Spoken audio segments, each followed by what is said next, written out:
విశ్వాసులందరూ కూడా మళ్ళీ సమకూర్చబడాలి. ఆమేన్, హల్లెలూయా.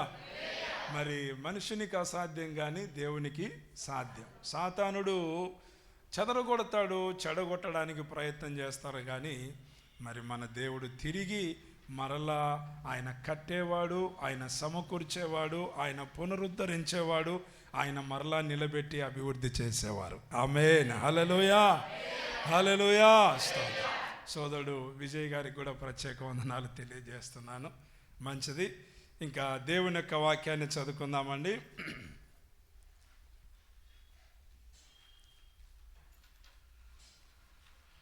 అందరికీ పరిచయమైనటువంటి వాక్యం అండి, లేఖన భాగం సమూయేలు 2వ గ్రంథం. సమూయేలు 2వ గ్రంథం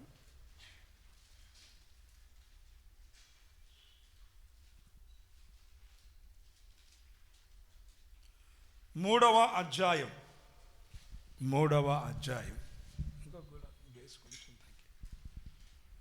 3వ అధ్యాయము మొదటి వాక్యం అండి.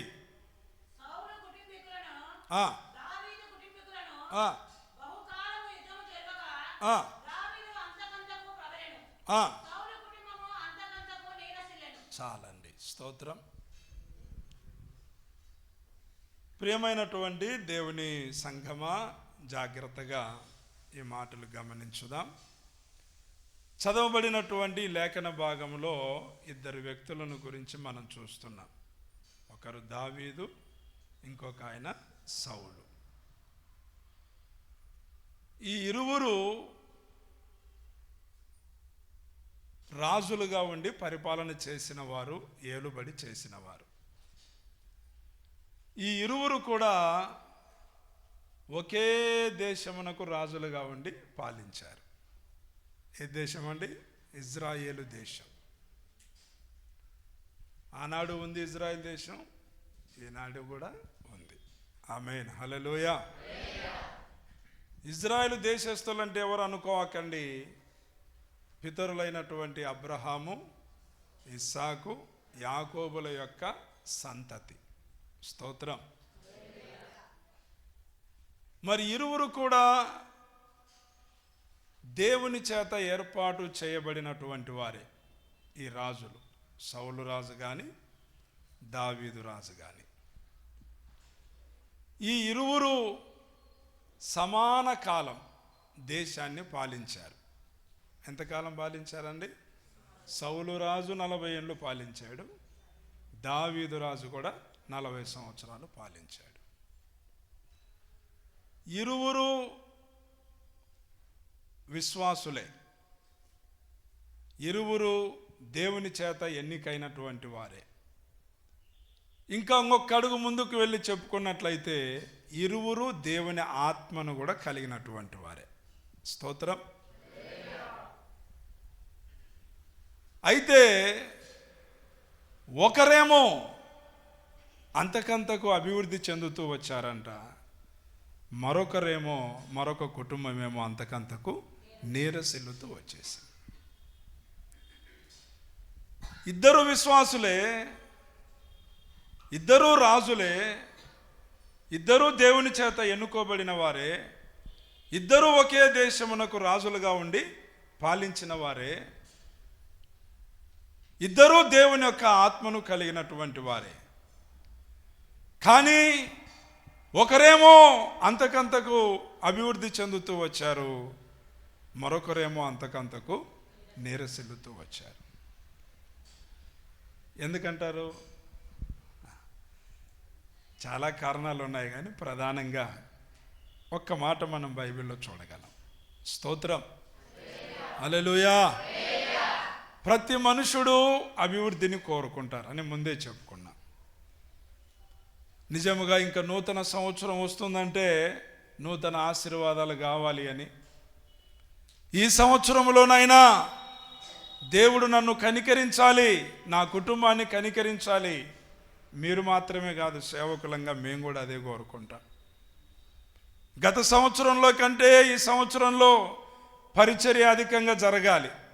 గత సంవత్సరంలో కంటే ఈ సంవత్సరంలో సంఘము ఆత్మీయంగా బలపరచబడాలి. గత సంవత్సరంలో కంటే ఈ సంవత్సరము సంఘమంతా కూడా అభివృద్ధి చెందాలి, ఆత్మీయతలో ఎదగాలి, క్షేమం పొందాలి అని సేవకులంగా మేము కూడా కోరుకుంటాం, తప్పిస్తాం. స్తోత్రం. అయితే దేవుని బిడ్డలారా, మరి ఈ వీరిలో ఒకరు అభివృద్ధి చెందడానికి, ఒకరు నీరసెల్లడానికి ఆ కారణాలు బైబిల్లో రాయబడి ఉన్నాయి. ఒకే ఒక కారణాన్ని దేవుని బిడ్డలారా మీ జ్ఞాపకం చేస్తాను. చూడండి, సమూయేలు 2వ గ్రంథములోనే 5వ అధ్యాయము 10వ వాక్యాన్ని చదువుకుందామండి.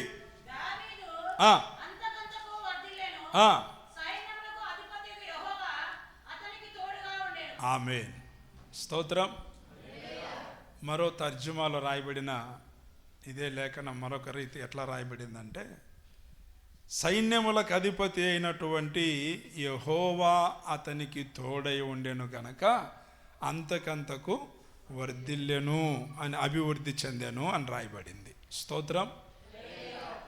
దావీదు వృద్ధి చెందడానికి, దావీదు అభివృద్ధి చెందడానికి దేవుని బిడ్డలారా కారణం ఏంటయ్యా అంటే, దేవాది దేవుడు అతనికి తోడుగా ఉన్నాడు. దేవుని తోడు ఉంది. అభివృద్ధి చెందడము అంటే అతడేదో విశేషమైన జ్ఞానం కలిగిన వాడైనందున అని కాదు. దేవుని బిడ్డలారా, ఏదో ఒక ప్రత్యేకమైనటువంటి టాలెంట్ ఉండడాన్ని బట్టి కాదు. సర్వశక్తుడైనటువంటి, సర్వోన్నతుడైనటువంటి దేవాది దేవుడు అతనికి తోడుగా ఉండడాన్ని బట్టి అంతకంతకు అతడు వర్ధిల్లుతూ వచ్చాడు. ప్రియమైన దేవుని బిడ్డలారా, దావీదు మాత్రమే కాదు, ఈనాడు ఏ విశ్వాసి అయినా, ఏ కుటుంబమైనా, ఏ సేవకుడైనా గమనించాలి, దేవుని యొక్క తోడు ఎవరికి ఉంటుందో ఖచ్చితముగా వారు కొంతకాలానికి అభివృద్ధి చెందడం ఖాయం. ఆమేన్. హల్లెలూయా, హల్లెలూయా. మన దేవుడు వృద్ధి చేసేవాడు, మన దేవుడు అభివృద్ధి చేసేవాడు, మన దేవుడు మనల్ని విస్తరింపజేసేవాడు, మన దేవుడు మనకు క్షేమాభివృద్ధిని కలగజేసే దేవుడు. ఆయన తపనంతా కూడా అదే. ఆయన మనతో ఉన్నప్పుడు, ఆయన మనకు తోడుగా ఉన్నప్పుడు ఖచ్చితముగా ఆ అభివృద్ధిని, ఆ ఆశీర్వాదమును, ఆ క్షేమాన్ని అన్నమాట ఖచ్చితంగా ఒక దినాన మనము చూస్తాము, అనుభవిస్తాం. ప్రియమైనటువంటి దేవుని బిడ్డలారా, మరి ఈ సౌలు అంతకంతకు నీరసిల్లడానికి కారణం, సౌలు కూడా దేవుని చేత ఎన్నుకోబడినటువంటి వాడే, అంతే కదండి. గాడిదలు తప్పించుకొని పోయాయి, కనబడకుండా పోయాయి, వాటిని వెతుక్కుంటూ వెళ్ళాడు, వెతికే దానికోసం వెళ్ళాడు. దైవజనుడు ఎదురు పన్నాడు.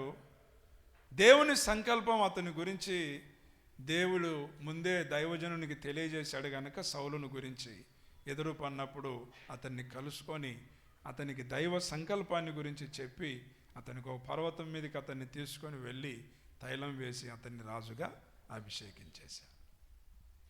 సౌలు అనే మాటకు పేరునకు అర్థము అడగబడిన వాడు అని అర్థం. స్తోత్రం. మరి వాస్తవంగా ఇశ్రాయేలీయులు ఏమడిగారు చెప్పండి? న్యాయాధిపతుల కాలము ఆ పీరియడ్ అయిపోయింది. అయిపోయిన తర్వాత చుట్టుపక్కల దేశాలను చూశారు. అన్ని దేశముల మర్యాద చొప్పున మాకు కూడా ఒక రాజు ఉంటే బాగుంటుందని చెప్పి వాళ్ళు అనుకొని ఎవరిని అడిగారు? దైవజనుడు సమూయేలును అడిగారు. సమూయేలును అడగగా సరే అని చెప్పేసి ఇతన్ని అన్నమాట దేవుడు కోరుకుంటే అతన్ని ఎంపిక చేసేశారు. సౌలు అనగా అడగబడిన వాడు అని అర్థం. స్తోత్రం. హల్లెలూయా. మరి దావీదు అనే పేరు నాకు అందరికీ తెలుసు అర్థం. ఏం పేరు అని అర్థం ఏంటండి? దావీదు అనే పేరు నాకు ప్రియుడు, ప్రియమైన అని అర్థం. నిజంగా ఆయన అయితే అడగబడినాడు, కానీ దావీదు దేవునికి నిజముగా ప్రియుడుగానే జీవించేశాడు. స్తోత్రం చెబుదామా? హల్లెలూయా. సరే, ప్రియమైనటువంటి దేవుని బిడ్డలారా, అతడు నీరసిల్లడానికి కారణం ఏంటంటే ఇంక ఏం చూడనక్కర్లేదు, చదవనక్కర్లేదు, ఒకటే అభివృద్ధి చెందడానికి, దావీదు అభివృద్ధి చెందడానికి కారణం ఏంటి? దేవుని తోడు ఆయనకుంది. ఇంకా సౌలు నీరసిల్లడానికి కారణం ఏంటంటే దేవుని తోడు అతనికి లేకపోయిందండి. చూడండి, ఇది సమూయేలు మొదటి గ్రంథములో దేవుని బిడ్డలారా వ్రాయబడినటువంటి ఆ మాటను జ్ఞాపకం చేసుకుందాం. స్తోత్రం. సమూయేలు మొదటి గ్రంథం అండి, 16వ అధ్యాయము 14వ వాక్యాన్ని చదువుకుందాం.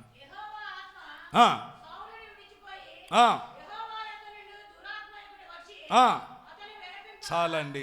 యెహోవా ఆత్మ సౌలును విడిచిపోయాను. దేవుడు సౌలుకు ముందు తోడుగా ఉన్నాడు. ఎప్పుడు?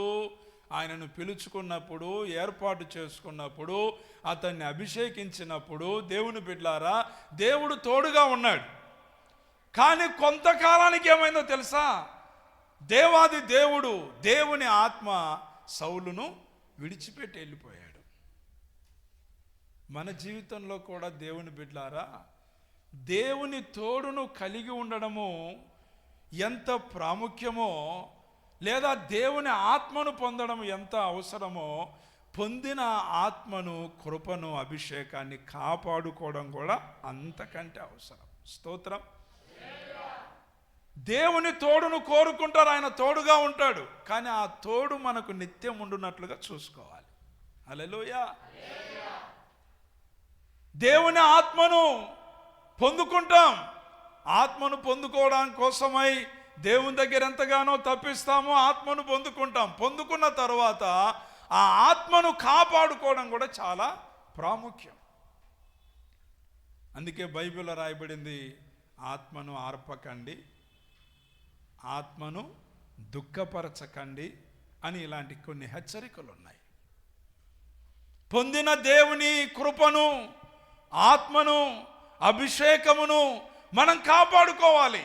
దేవుని బిడ్డ సౌలు కాపాడుకోలేకపోయాడు. సౌలు ఆత్మను పొందాడు. ప్రవచించే ప్రవక్తల్లో సౌలు కూడా ఉన్నారా అన్నటువంటి సామెత పుట్టిందంట. చూడండి, స్తోత్రం. సౌలు ఆత్మను పొందుకున్నటువంటి వాడే, ప్రవచనాలు కూడా ప్రవచించిన వాడు, ప్రవక్తల గుంపులో ఒకడుగా ఉన్నటువంటి వాడు. ఎంత భాగ్యమును పొందుకున్నాడండి. కానీ పొందినటువంటి ఆత్మనమాట అతడు కాపాడుకోలేకపోయాడు. యెహోవా ఆత్మ అతన్ని విడిచి వెళ్ళిపోయాడంట. అంటే దేవుడు అతన్ని విడిచిపెట్టి వెళ్ళిపోయాడు. దేవుడు విడిచిపెట్టాడు గనక, దేవుని తోడు అతనికి లేకపోయింది గనక ఏమవుతా వచ్చింది చెప్పండి? అతని కుటుంబం నీరసిల్లుతూ వచ్చేసింది. బైబిల్లో విచారకరం, అతని కుటుంబమే ఇంకంతగా కనిపించదు. ప్రేమైనటువంటి దేవుని బిడ్డ, అవునండి, మనము అభివృద్ధిని ఆశించినప్పుడు మనకు ఏం కావాలి అంటే దేవుని తోడు కావాలి. అభివృద్ధి అంటే మీరు అనుకునేరు లోకం అనుకునే అభివృద్ధి వేరు. కానీ లోకం అనుకున్నట్లుగా అలాంటి అభివృద్ధిని మనము కోరుకోకూడదు. కోరుకోకపోయినా ఆయన ఇచ్చేస్తాడు. స్తోత్రం. హల్లెలూయా, హల్లెలూయా, హల్లెలూయా. సొలొమోను రాజు అడిగింది ఒకటే దేవుణ్ణి. ఏమడిగాడు? జ్ఞానమే ప్రభు అని అడిగాడు. ఆయనకేమేమి ఇచ్చేశాడు? జ్ఞానముతో పాటి మన దేవుడు అడుగు వాటికంటే, ఊహించు వాటికంటే అత్యధికముగా ఇవ్వగలిగే శక్తివంతుడు మన దేవుడు. అయితే మనం అడిగింది ఆయనకి ఇష్టమై ఉండాలి. స్తోత్రం. తిక్కవన్నీ అడగకూడదు, మనం పిచ్చివన్నీ అడగకూడదు. దేవుని బిడ్డ, మనం అడిగింది ఆయనకి ఇష్టమై ఉండాలి. ఆయనకి ఇష్టమైతే గనక ఖచ్చితంగా సొలొమోను రాజు అడిగింది ఒకటే, జ్ఞానం అడిగాడు. కానీ జ్ఞానంతో పాటు ఏమి ఇచ్చాడు? ఆయనకి ఐశ్వర్యాన్ని ఇచ్చాడు. చెప్పండి, ఘనతనిచ్చాడు. మరి సమస్తం ఏ రాజుకు లేని సంపద, ఏ రాజుకు లేని ఘనత, ఏ రాజుకు లేని జ్ఞానం అన్నీ కూడా ఇచ్చేశాడు. సరే, మనం అడగవలసింది ఈ లోక సంబంధమైనటువంటి వాటిని గురించి కాదండి. విశ్వాసి గమనించాలి, దేవుని బిడ్డలు గమనించాలి. మనం అభివృద్ధి అంటే ఈ లోక సంబంధంగా, లోకములో మనుషుడు అభివృద్ధి అంటే ఏమనుకుంటాడు? ఒక మంచి ఇల్లు, ఒక మంచి కారు, మంచి ఆస్తి, దేవుని బిడ్డలారా మంచి సుఖభోగము, వీటిని అన్నమాట ఇట్లాగా అనుకుంటారు. పిల్లలు అభివృద్ధి చెందడం, మంచి చదువులు, మంచి ఉద్యోగాలు, ఇవి తప్పని అనటం లేదు. కానీ మనము అభివృద్ధి అంటే దేవుని బిడ్డలారా ఆత్మ సంబంధంగా మనం కోరుకోవాలి. ఆమేన్, హల్లెలూయా. విశ్వాసములో అభివృద్ధి, ఆమేన్. ప్రార్థనలో అభివృద్ధి, భక్తి జీవితంలో అభివృద్ధి, ఆత్మీయతలో అభివృద్ధి. దేవుని జనాంగమా, ఈ రీతిగా ఆత్మ సంబంధమైన అభివృద్ధిని మనం కోరుకోవాలి. ఆత్మ సంబంధమైన మరి ఆశీర్వాదాన్ని, ఎదుగుదలను మనం ఇష్టపడాలి. లోకమంతా ఎక్కువగా మరి క్రైస్తవ్యంలో కూడా దేవుని దగ్గరికి ఎందుకు వస్తారు అంటే ఈ లోకపరమైనటువంటి అభివృద్ధి కోసం, ఈ లోక సంబంధమైన ఆశీర్వాదం కోసమే వస్తారు చాలామంది. ఆనాడు మొదలుకొని ఈనాడు వరకు తెల్లారేసరికి యేసయ్య దగ్గరకు వచ్చారంట. ఒక చోట, ఒక ఊర్లో, ఒక ఇంటి దగ్గర ఉన్నారని జన సమూహాలు వచ్చేసారంట. వచ్చి యేసయ్య అని అడిగితే అక్కడ యేసయ్య లేరు, శిష్యులు మాత్రం ఉన్నారు. రాత్రేమో శిష్యులు యేసయ్య అందరూ కలిసి నిద్రపోయారు. కానీ శిష్యులు లేచేసరికి ఎవరు లేరు? యేసయ్య లేరు. ఆయన అరణ్యానికి వెళ్ళారు. మరి వెళ్ళి ఏకాంతంగా ప్రార్థనలో ఉన్నారు. శిష్యులు చూశారు, అరే యేసయ్య లేరే అని చూసి ఇంకా వాళ్ళకి తెలిసిపోయింది ఆయన ఎక్కడ ఉండేవారో. వెళ్ళారు. వెళ్ళి యేసయ్య దగ్గరికి వెళ్ళి చెప్తున్నారు, అయ్యా మరి నీ కోసమేమో జన సమూహాలు వచ్చారు, మీరేమో ఇక్కడ ఉన్నారు, వాళ్ళు వెతుక్కుంటూ వచ్చారయ్యా అంటే యేసయ్య అన్నమాట ఏంటి? వాళ్ళు ఎందుకు వచ్చారో నాకు తెలుసు. స్తోత్రం అన్నారా లేదండి? అంటే వాళ్ళందరూ ఎందుకు వచ్చినట్టు? తెల్లవారక మునిపే యేసయ్య దగ్గరికి ఎందుకు వచ్చినట్టు? దేవుని బిడ్డలారా, వాళ్ళ దగ్గరికి పోలా యేసయ్య, రాయా పలానా చోట ఉన్నారయ్యా, జన సమూహాలు ఉన్నారయ్యా, గుంపులు ఉన్నారయ్యా అంటే వద్దు బాబు, వాళ్ళు ఎందుకు వచ్చారో నాకు తెలుసు, వద్దు, మనం చేయవలసిన పని వేరేది ఉందని వేరే చోటుకి వెళ్ళిపోయారు. అంటే వాళ్ళందరూ దేనికోసం వచ్చారు? రొట్టెల కోసం వచ్చారు. వాళ్ళందరూ దేనికోసం వచ్చారు? స్వస్థతల కోసం వచ్చారు. వాళ్ళందరూ భూ సంబంధమైన ఈవుల కోసం, మేలుల కోసం వచ్చారండి. ఈనాడు కూడా లోకములో అనేక మంది యేసయ్యని ఇందుకోసం వెతుకుతున్నారు. ఈ భూ సంబంధమైన ఆశీర్వాదములు, మేలుల కోసమే యేసయ్యను వాడేసుకుంటున్నారు కూడా కొందరు, దేవుని బిడ్డలారా. అయితే ఆ రీతిగా వెతికే వాళ్ళు వాళ్ళు పొందుతున్నంత వరకు యేసయ్యలో ఉంటారు. అవి స్టాప్ అయ్యాయి అనుకో ఏమవుతారు చెప్పండి? వాళ్ళు ఉండరు. అయితే మనమైతే అలా కాదు. మనం వెతకవలసింది ఆయన నీతిని, చెప్పండి, ఆయన రాజ్యాన్ని, ఆత్మ సంబంధమైనటువంటి అభివృద్ధిని, ఆత్మ సంబంధమైన ఆశీర్వాదములను, ఆత్మ సంబంధమైనటువంటి క్షేమమును మన జీవితంలో మనం కోరుకోవాలి, ఆశించాలి. ప్రియమైనటువంటి దేవుని బిడ్డ గమనించండి, మరి ఈ అభివృద్ధి మనకి ఎప్పుడు కలుగుతుంది అంటే దేవుని తోడు మన జీవితానికి ఉన్నప్పుడు. మరి దావీదు అంతకంతకు ఎందుకు అభివృద్ధి చెందాడు చెప్పండి? దేవాది దేవుడు, సైన్యములకు అధిపతి అయిన యెహోవా అతనికి తోడుగా ఉండెను గనక అతడు అంతకంతకు వర్ధిల్లుచూ వచ్చెను. అదే సౌలు రాజుకు యెహోవా తోడు, దేవుని తోడు అతనికి లేకపోయింది. దేవుని ఆత్మ, యెహోవా ఆత్మ ఆయనను విడిచిపెట్టి వెళ్ళిపోయాడు. అందును బట్టి దేవుని బిడ్డలారా అతడు నీరసిల్లుతూ వచ్చేసాడు. మరి ఇక్కడ నేను మీకు చెప్పదలుచుకున్న మాట ఏంటంటే, దేవుని తోడు ఎందుకు మరి దావీదుకు కలిగింది? అదే దేవుని తోడు మరి సౌలుకు ఎందుకు లేకపోయింది? లేదా యెహోవా ఆత్మ ఎందుకు ఆయనను విడిచిపెట్టి వెళ్ళిపోయాడు? ఒక 3-4 సంగతులు ఉన్నాయి, మీకు చూపించి ముగించేస్తాను. స్తోత్రం. హల్లెలూయా, హల్లెలూయా. చూడండి ప్రియమైనటువంటి దేవుని బిడ్డలారా, దేవుని యొక్క మాటను చదువుకుందాం.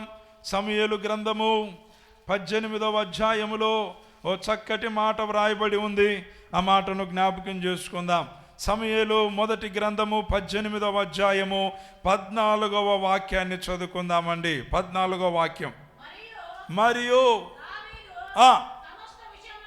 దావీదు సమస్త విషయములలో సుబుద్ధి కలిగి ప్రవర్తించగా యెహోవా అతనికి తోడుగా ఉండెను. చప్పట్లు కొడుతూ స్తోత్రం చెబుదామా? హల్లెలూయా. దావీదు అందాన్ని చూసి దేవుడు అతనికి తోడవ్వలేదు. దావీదు తెలివితేటలను చూసి దేవుడు అతనికి తోడవలేదు. దావీదుకి ఎందుకు తోడయ్యాడయ్యా అని చూస్తే అతడు అన్ని విషయములలో, సమస్త విషయాలలో సుబుద్ధి కలిగి ప్రవర్తించగా. అంటే దేవుడు ఏం చూస్తున్నాడు? మన ప్రవర్తన చూస్తున్నాడు. స్తోత్రం. మన నడవడిని జాగ్రత్తగా దేవుడు కనిపెడుతున్నాడు. మన బుద్ధిని చూస్తున్నాడు ఆయన. దావీదును చూశాడు దేవుడు, దావీదును గమనించాడు, అతని ప్రవర్తనను కనిపెట్టాడు. అతన్ని చూడగా, అతని ప్రవర్తనను కనిపెట్టగా సమస్త విషయాలలో ఆయన సుబుద్ధి కలిగి ప్రవర్తించేశాడంట. అందును బట్టి దేవుడు అతనికి తోడయ్యాడు. హల్లెలూయా, హల్లెలూయా. మన ప్రవర్తన, మన బుద్ధి దేవునికి నచ్చితే ఖచ్చితంగా ఆయన మనకు కూడా తోడుగా ఉంటాడు. మనం ఏ స్థితి నుండి వచ్చాము, ఏ స్థాయి నుండి వచ్చాము అనేది ఆయన చూసేవాడు కాదు. దేవుడు పై రూపాన్ని చూసేవాడు ఎంత మాత్రము కాదు. లోకమైతే, మనుషులైతే చూసేదే పై రూపం, చూసేదే పై రూపం. గుణానికి ఎవరు విలువనిస్తున్నారండి చెప్పండి? ముందు కంటికి కనబడే వాటికే విలువనిస్తున్నారు. వాళ్ళు ఎలా ఉన్నారు, వాళ్ళ ఇల్లు ఎలా ఉంది, వాళ్ళ ఆస్తులు ఎలా ఉన్నాయి, వాళ్ళ స్థితిగతులు ఎలా ఉన్నాయి, వాళ్ళ పలుకుబడి ఎలా ఉంది, ఇవేం చూస్తారు. కానీ దేవుని బిడ్డ మనుషుని యొక్క ప్రవర్తన, అంతరంగపు స్వభావం, గుణం, బుద్ధి అని అది వాటిని చూసేవారు చాలా తక్కువ. ఇక్కడ ఇంక ఇదే అధ్యాయంలో పైన కూడా ఉంది చూడండి, ఒక చక్కటి మాట. 5వ వాక్యం చూడండి, 18:5. దావీదు సౌలు తనను పంపిన చోట నెలను పోయి సుబుద్ధి కలిగి పని చేసుకుంటూ వచ్చాను. ఆమేన్, హల్లెలూయా. దావీదు సౌలు పంపిన చోట నెలను పోయి సుబుద్ధి కలిగి పని చేసుకొని వస్తున్నాడంట. హల్లెలూయా. సౌలు ఆయనకు రాజు, అంతే కదండి. దావీదు తనను పనిలో పెట్టేసుకున్నాడు. దావీదును సౌలు పనిలో పెట్టేసుకున్నాడు.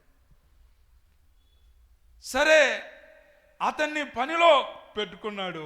అతనికి ఏ ఏ పనులను అప్పగించాడు, ఏ ఏ స్థలాలకు పంపించాడు, పంపిన చోటనెల్లా సుబుద్ధి కలిగి చక్కగా ఆయన పని చేసుకుంటూ వస్తున్నాడు.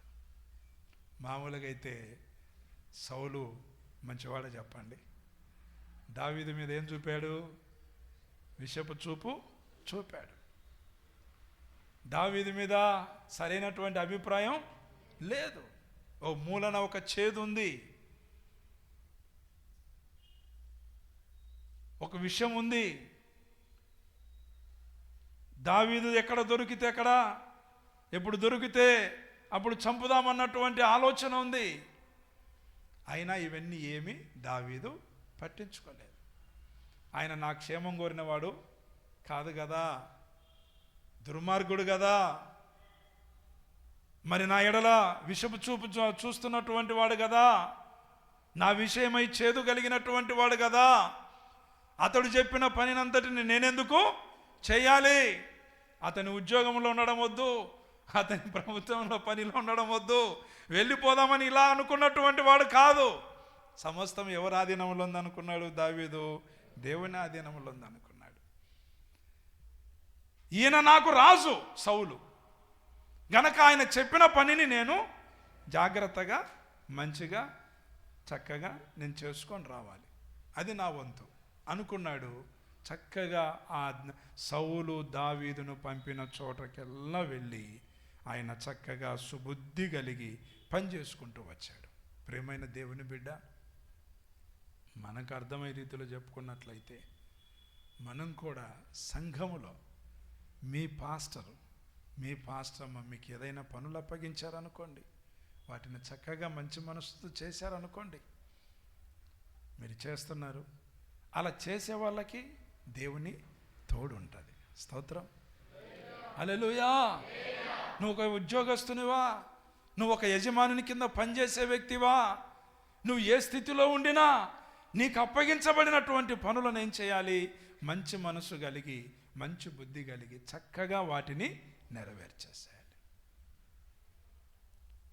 అలాగ మనం చేస్తే గనక దేవుని యొక్క తోడు అలాంటి వాళ్ళకు ఉంటుంది. దావీదు అదేనండి, ఒక పనివాడుగా ఉన్నాడు సౌలు దగ్గర. ఆయన ఏ పనుల మీద పంపాడో, ఎక్కడికి పంపాడో ఆ పనులనన్నిటినీ సుబుద్ధి కలిగి చేసుకుంటూ వచ్చాడు. ఇదంతా దేవుడు చూశాడు. చూసి దేవుని యొక్క తోడు, దేవుడే అతనికి తోడైపోయాడు. ప్రియమైన దేవుని బిడ్డలారా, నిజమేనండి, మన జీవితంలో కూడా మరి కావాల్సింది ఏంటో తెలుసా? దేవునికి మంచి మనసు, మంచి బుద్ధి కావాలి. పక్కాగా చెప్పుకున్నట్లయితే ఎవరి బుద్ధి మంచిదవుతుందో వాళ్ళకి దేవుని తోడు ఉంటుంది. స్తోత్రం. హల్లెలూయా, హల్లెలూయా. బుద్ధిలో రకాలు లేవా చెప్పండి? ఏమండి, బుద్ధిలో రకాలు లేవా? ఎన్ని రకాలు లేవు. చూడడానికి ఏమో బాగా కనపడతాడండి, కానీ బుద్ధి అంటారా లేదా చెప్పండి? లోకంలో అంటారా లేదా చెప్పండి? ప్రియమైన దేవుని బిడ్డ, నిజమేనండి, దేవుడు కోరుకునేది మన మనస్సు, దేవుడు కోరుకునేది మన ప్రవర్తన, దేవుడు కోరుకునేది మన బుద్ధి. అది దేవునికి ఇష్టమైతే, యోగ్యమైనటువంటిది అయితే ఖచ్చితంగా దేవుడు అలాంటి వారికి తోడుగా ఉంటాడు. కానీ సౌలు బుద్ధి మంచిది కాదు. అవునా కదా చెప్పండి? మేలు చేసిన వ్యక్తికే చెప్పండి, మేలు చేసిన వ్యక్తికే. అసలు దావీదు చేసినటువంటి పని సామాన్యమైందా? సౌలు రాజు, గొప్ప సైన్యము, సేనాధిపతులందరూ గొల్యాతుకు భయపడి వణికి చచ్చిపోతా ఉన్నారు. ఎన్ని రోజులు పట్టిందో తెలుసా అట్లా యుద్ధంలో ముందుకు పోక వెనక్కి రాక? 40 రోజులు. ఎన్ని రోజులండి? 40 రోజులు. ఫిలిస్తీన్లతో యుద్ధం చేయడానికి వెళ్ళారు సౌలు రాజు, ఇజ్రాయేలీలు. ఇరువురు ఆ పర్వతముల మీద ఉన్నారు. ఫిలిస్తీన్లు అటు పర్వతం మీద ఉన్నారు, సౌలు రాజు సైన్యం ఈ పర్వతం ఇటువైపు ఎదురుగా పర్వతం మీద ఉన్నారు. ఆ ఫిలిస్తీన్ల తరపున గొల్యాతు వచ్చి ప్రగల్భాలు పలుకుతూ ఉన్నాడు. మనమందరము కలిసి పోట్లాడుకొని చంపుకోవడం ఎందుకు? మా సైన్యం తరపున నేను వస్తాను, మీ సైన్యం తరపున ఒకరు రండి అంటే అతని ఆకృతిని, అతని యొక్క పైరూపాన్ని చూసి ఎవ్వరూ రాజు సహితం వెళ్ళలేకపోయారు. ఎంత గొప్ప సేనాధిపతులు ఉన్నారు, బలశాలులు ఉన్నారు, అనేక మంది శూరులు ఉన్నారు, ఒక్కరు కూడా వెళ్ళడానికి కాకపోయింది. దావీదు వచ్చాడు, విన్నాడు. అతడు ఫిలిస్తీయుడు దూషించడం చూశాడు. దేవుని ప్రజలను రోషం తెచ్చుకొని దేవుని పేరున వెళ్ళాడు. అద్భుతమైన జయాన్ని తీసుకొని వచ్చాడు. స్తోత్రం. సౌలు రాజు చేయలేని పని, సౌలు సైనికులు, సేనాధిపతులు చేయలేనటువంటి పని దావీదు చేశాడు. ఆ ఘనతంత ఎవరికి? ఆ ఘనతంత ఎవరికి? రాజుకే కదండి, దేశానికే కదండి. స్తోత్రం. మరి రాజుకు మేలు చేసినప్పుడు, దేశానికి మేలు చేసినప్పుడు దేవుని బిడ్డలారా, అతన్ని హతమార్చడానికి ఎన్నో మార్లు ప్రయత్నం చేశాడో లేదా చెప్పండి? ఏది ఏమైనా చూస్తే సౌలు బుద్ధి మంచిదిగా కనబడకపోయింది. దేవుని బిడ్డ, నిజమేనండి, గమనించండి, యోచించండి. ఈనాడు మనము కూడా గ్రహించాలి, మన మనసు, మన బుద్ధి దేవునికి నచ్చితే ఖచ్చితంగా నువ్వు అడిగినా అడగకపోయినా నిత్యం నీకు తోడుగా ఉంటాడు. చప్పట్లు కొడుతూ స్తోత్రం చెబుదాం. ఆమేన్. హల్లెలూయా, హల్లెలూయా. గనక ఈ నూతన సంవత్సరంలో మనం ఏం ఆశించాలి? ప్రభువా, ఇంకా నా మనస్సులో నూతనత్వం ఇవ్వండి, నాకు ఇంకా మంచి బుద్ధినివ్వండి. ఇట్లా అంటున్నారంటే మీ మనసు మంచిది కాదని అంటున్నానని కాదు, మళ్ళీ వేరే విధంగా అర్థం చేసుకోకండి. దేవుని బిడ్డలారా, మీ బుద్ధి సరైంది కాదని నేను అంటున్నానని అనుకోవద్దండి. మనము ఖచ్చితంగా మారు మనసు ఎంతవరకు పొందాలో తెలుసా మీకు? స్తోత్రం. మారు మనసు పొందండి అంటే అదేదో ప్రభు దగ్గరికి రాకముందు, బాప్తిసం పొందక ముందనే కాదు మారు మనసు. అయ్యలారా, మనము చనిపోయేంత వరకు, ఈ లోకాన్ని విడిచేంత వరకు, ప్రభు రాకడ వరకు మనం ఏం పొందుతూ రావాలి? మారు మనసు పొందుతూనే రావాలి. విశ్వాసి అయినా సేవకులమైనా మార్చుకోవాలి, నూతన పరుచుకోవాలి. స్తోత్రం. నూతన సంవత్సరం వచ్చినప్పుడు బట్టలే కాదు కొత్తగా కావాల్సింది, ఇల్లులే కాదు కొత్తగా కావాల్సింది. స్తోత్రం. వెహికల్లే కాదు కొత్తవి కావాల్సింది. ఏం కొత్త కావాలి? మన మనసు కొత్తది కావాలి. మన మనసు కొత్తది కావాలండి. మనము ఈ లోకాన్ని విడిచేంత వరకు మనల్ని మనము నూతన పరుచుకోవాలి, మనసును మార్చుకోవాలి, క్రమపరుచుకోవాలి. ఇంకా ఏ విషయంలో వెనకబడి ఉన్నామో, ఏ విషయంలో బలహీనులమో, ఏ విషయంలో ఇంకా దేవునికి అయిష్టమైనటువంటి ఆలోచన, ఉద్దేశము, నడవడి, ప్రవర్తన ఇలాంటివి కలిగి ఉన్నామో వాటిని జాగ్రత్తగా గ్రహించుకొని వాటన్నిటిలో మనము నూతనత్వం పొందుతూ రావాలి, పశ్చాత్తాపడుతూ రావాలి, దేవుని అడుగుతూ రావాలి. ప్రకటన గ్రంథంలో రాశారు ఏమని? 7 సంఘాలకు 7 వర్తమానాలు ప్రభు ఇస్తూ ఏమంటాడు తెలుసా? బాబు, నీ ప్రేమ బాగుంది, నీ విశ్వాసం బాగుంది, నీ క్రియలు బాగున్నాయి, నా కొరకు నువ్వు నమ్మకంగా నువ్వు నిలుస్తున్నావు, అయినా నీ మీద ఒక నేరము, తప్పిదము మోపవలసి ఉన్నది అని చెప్పి ఆ లోపమేంటో, ఆ తప్పిదమేంటో ఎత్తి చూపించి ఏమంటాడో తెలుసా? నువ్వు దీన్ని గ్రహించి మారు మనసు పొందితేనే సరి. ఎవరికి మారు మనసు అంటున్నాడు ఇప్పుడు యేసయ్య? చెప్పాలి. మారు మనసు ఎవరికి అంటున్నారు? ఎవరికంటున్నారు? ప్రభు కొరకు రోషంగా నిలిచిన వారిని, దేవుని కొరకు మంచి క్రియలను కలిగినటువంటి వారిని. ఎఫెసు సంఘము, స్మరణ సంఘము, ఇలాగా 7 సంఘాల గురించి రాశారు కదా. వాళ్ళందరూ గొప్ప విశ్వాసులండి. వారందరూ దేవుని కొరకు రోషముగా నిలిచిన వారండి. ఏది దేవుని వాక్యానుసారమైన ఉపదేశమో, ఏది అపోస్తలుల బోధయో, ఏది అపోస్తలుల బోధ కాదో, ఏది సాతాను బోధో, ఏది దేవుని సంబంధమైన బోధో వారు తేటగా తెలుసుకున్న వాళ్ళు, గ్రహించిన వాళ్ళు. ఈనాడు ఎక్కడుంది విశ్వాసాలకు ఆ గ్రహింపు? చెప్పండి. ఎక్కడ ఎవరు కూటం పెడితే మీరు వెళ్తున్నారని కాదు, సహజంగా క్రైస్తవ లోకంలో అవునా కాదా చెప్పండి. సువార్త కూటం అంటారు బయట. సువార్త కూటానికి వెళ్ళే వాళ్ళందరూ ఎవరు చెప్పండి? వెళ్ళే వాళ్ళందరూ ఎవరు చెప్పండి? అక్కడ విశ్వాసులు, ఆ సంఘ విశ్వాసులు, ఈ సంఘ విశ్వాసులు అందరూ ఇల్లే వెళ్తారు. అయ్యా, నేను ఏమంటున్నానంటే ప్రస్తుత కాలంలో రకరకాల బోధలు వచ్చేసాయి. మభ్యపెట్టే బోధలు, ఉపదేశాలు ఎన్నో బయలుదేరాయి క్రైస్తవ సమాజంలో. జాగ్రత్తగా ఉండాలి. దేవుడు మిమ్మల్ని సత్య సంబంధమైనటువంటి చక్కటి అపోస్తుల ఉపదేశము కలిగిన సహవాసములో దేవుడు మిమ్మల్ని, మీ కుటుంబాలను నాటాడు. చప్పట్లు కొడుతూ స్తోత్రం చెప్పుదాం. హల్లెలూయా. ఎక్కడికి చెదరనక్కర్లేదు, ఎక్కడికి అటు ఇటు ప్రాకులాడనక్కర లేదు. కొందరు ఆ కూటానికి పోతే ఏ దీవెన వస్తుందో, ఈ కూటానికి పోతే ఏ దీవెన వస్తుందో, ఆ సభకు పోతే ఏ దీవెన వస్తుందో, ఈ సభకు పోతే ఏ దీవెన వస్తుందో అని చెప్పేసి వెంపలాడి వెళ్ళేవాళ్ళు లేకపోలేదండి. నువ్వు అక్కడిక్కడ పరిగెత్తితే దేవుని తోడు రాదు, కానీ మనం సుబుద్ధి కలిగి ప్రవర్తిస్తే దేవుని తోడు ఉంటుంది. హల్లెలూయా. అవునా కదా చెప్పండి. ఆమేన్. హల్లెలూయా.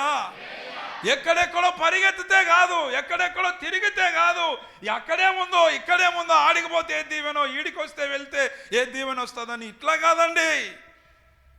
నువ్వు నిలకడగా, నువ్వు స్థిరముగా, చక్కటి మనసు, మంచి మనసు కలిగి, మంచి సుబుద్ధి కలిగి నువ్వు నడువు. దేవుని యొక్క తోడు నీకు నిండారులుగా ఉంటుంది. కనుక ప్రియమైనటువంటి దేవుని బిడ్డ, ఈ నూతన సంవత్సరంలో మరింత దేవుని సన్నిధి, దేవుని తోడు మనము కలిగినటువంటి వారమై, ఆయన ఆశీర్వాదాన్ని, ఆయన ఇచ్చే అభివృద్ధిని, ఆయన ఇచ్చే క్షేమాన్ని మన జీవితంలో పొందుకొని మనము దీవెన పొందుట కోసం దేవుని బిడ్డలారా, ఇంకా మన మనస్సును, మన బుద్ధిని, మన ప్రవర్తనను మనం చక్కదిద్దుకొని దేవుని బిడ్డ, దేవుని తోడు కలిగి ఉండుటకు మనం ఇష్టపడదాం. అలాంటి కృపలో దేవుడు మనలో నడిపించును గాక. ఆమేన్. హల్లెలూయా. హల్లెలూయా. హల్లెలూయా. మరొక వాక్యాన్ని చదువుకుందామండి. దేవుని తోడు ఇంకా ఎవరికి ఉంటుంది? మరి దేవుని తోడు దావీదుకి ఎందుకు వచ్చింది అన్నటువంటి విషయాన్ని గురించి మరొక మాటను జ్ఞాపకం చేసుకుందాం. నిర్గమాకాండము 33వ అధ్యాయం అండి. నిర్గమాకాండము 33వ అధ్యాయము 33వ అధ్యాయము 1 నుండి 3 వాక్యములను చదువుకుందాం. నిర్గమ 33 1 నుండి 3 వాక్యాలు. మరియు యెహోవా మోషేతో ఇట్లా నేను ప్రజలను బయలుదేరి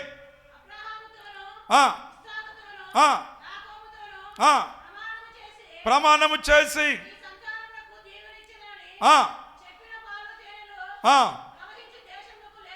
నీ సంతానానికి ఇస్తానని చెప్పినటువంటి పాలు తేనెలు ప్రవహించే దేశానికి మీరు లేచిపోండి.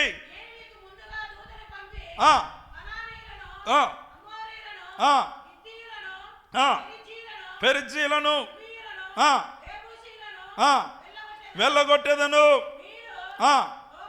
మీరు లోబడనొల్లని ప్రజలు గనక నేను మీతో కూడా రాను.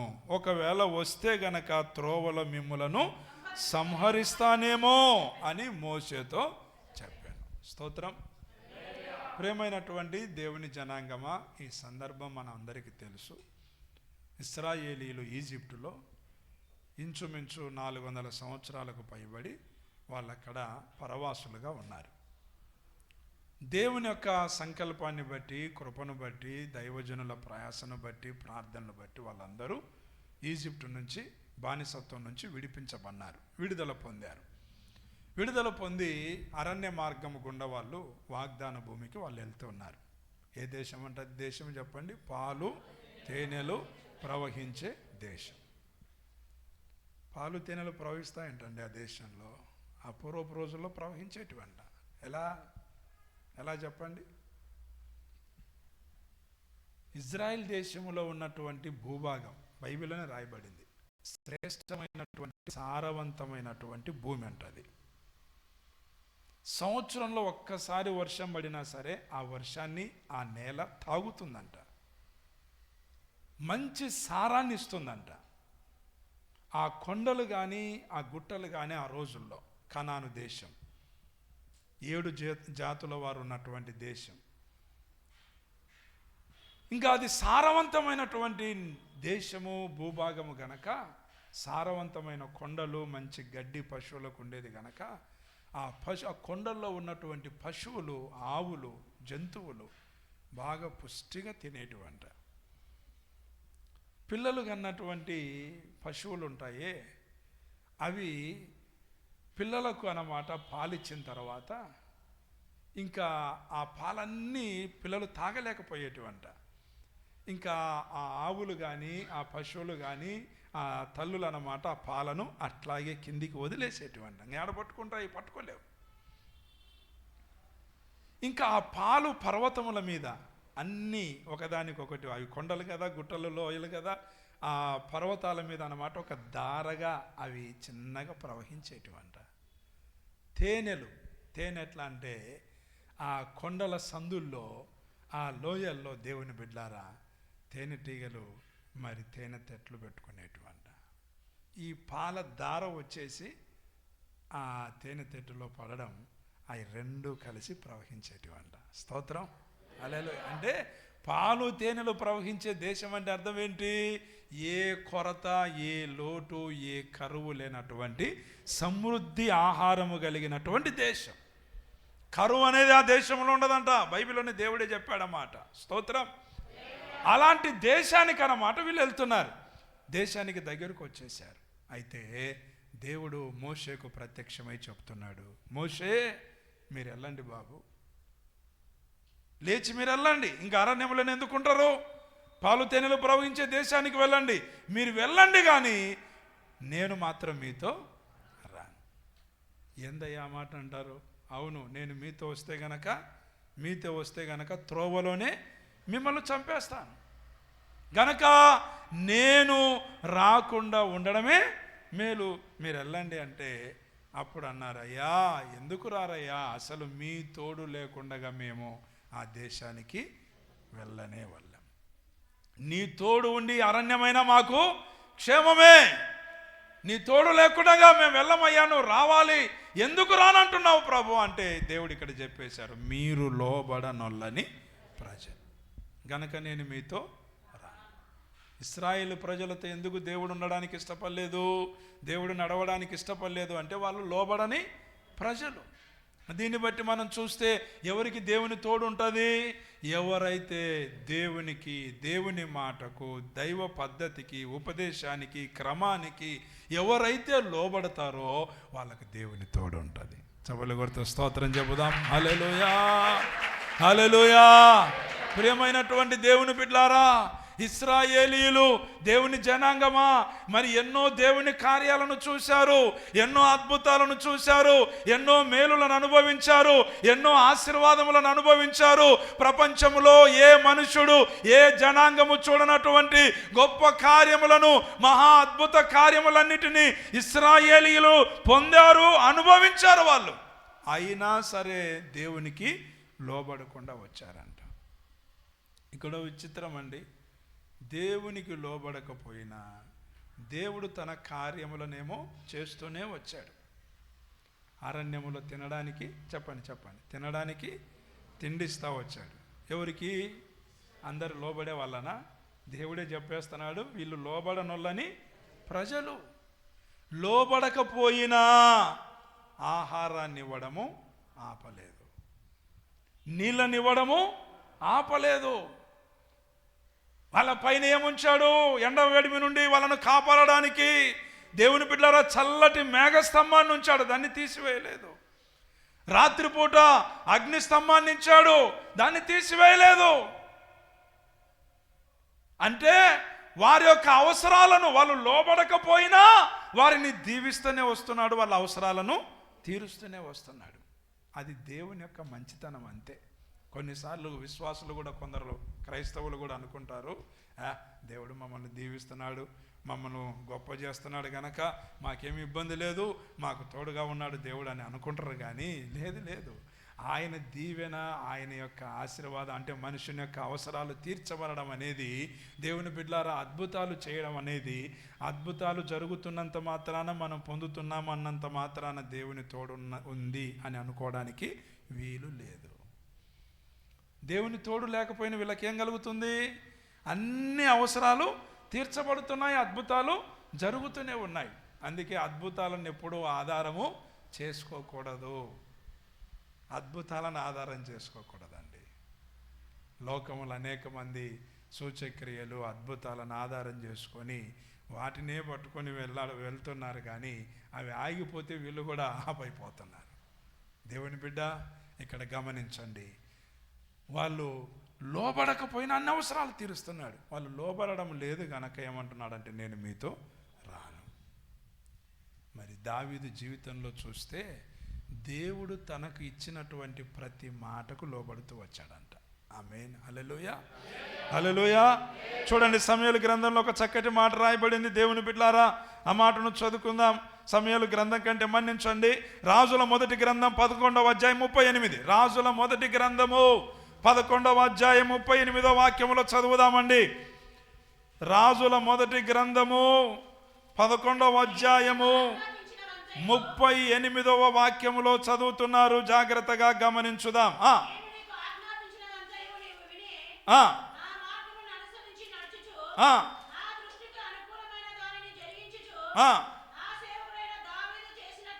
నేను నీకు ఆజ్ఞాపించినదంతయు నీవు విని నా మార్గములను అనుసరించి నడుచుచు నా దృష్టికి అనుకూలమైన దానిని జరిగించుచు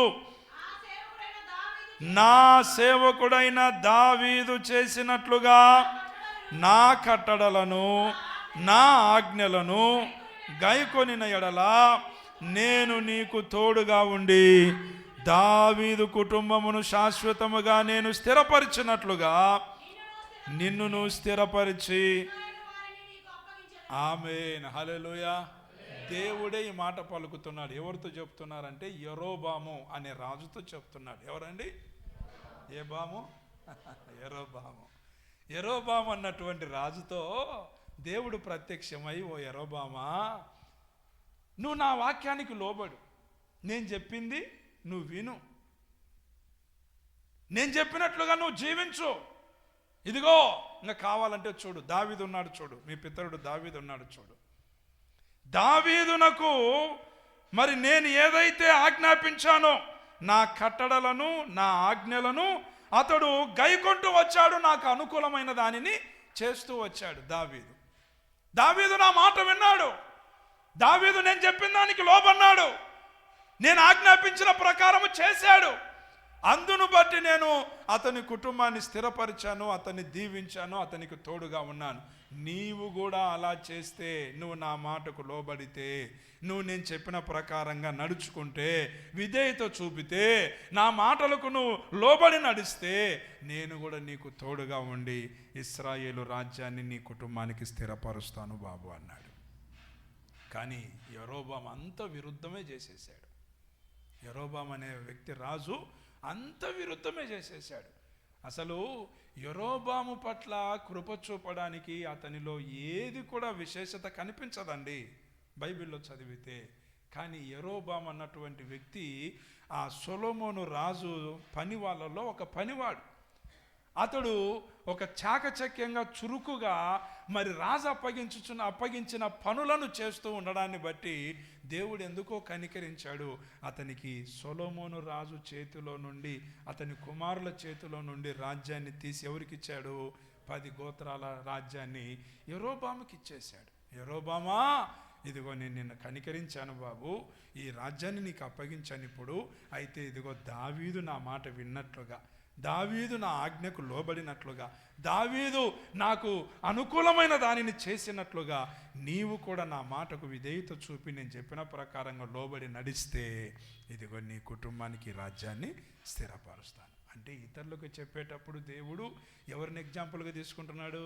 స్తోత్రం, దావీదుని. స్తోత్రం. మనం కూడా అంటుంటాం కదా మన పిల్లలకు, రే ఆ పిల్లోడు చూర్రా ఎట్లా స్కూల్కి వెళ్తున్నాడో, రే ఆ పిల్లోడు చూర్రా ఎట్లా మర్యాదకు బుద్ధిగా చదువుకుంటున్నాడో, ఆ పిల్లోడు చూర్రా ఎట్లా తల్లిదండ్రులకు విధేయత చూపుతున్నాడు అంటాం కదా. అట్లాగే దేవుడు కూడా యరొబాముతో ఇదే చెప్తున్నాడు. దావీదును చూడు బాబు, దావీదును చూడు, అతడు ఎలా నడుచుకున్నాడో చూడు, అతడు నా మాటకి ఎలా లోబన్నాడో చూడు, అతడు నేను చెప్పిన ప్రకారం ఎలా జీవించాడో చూడు.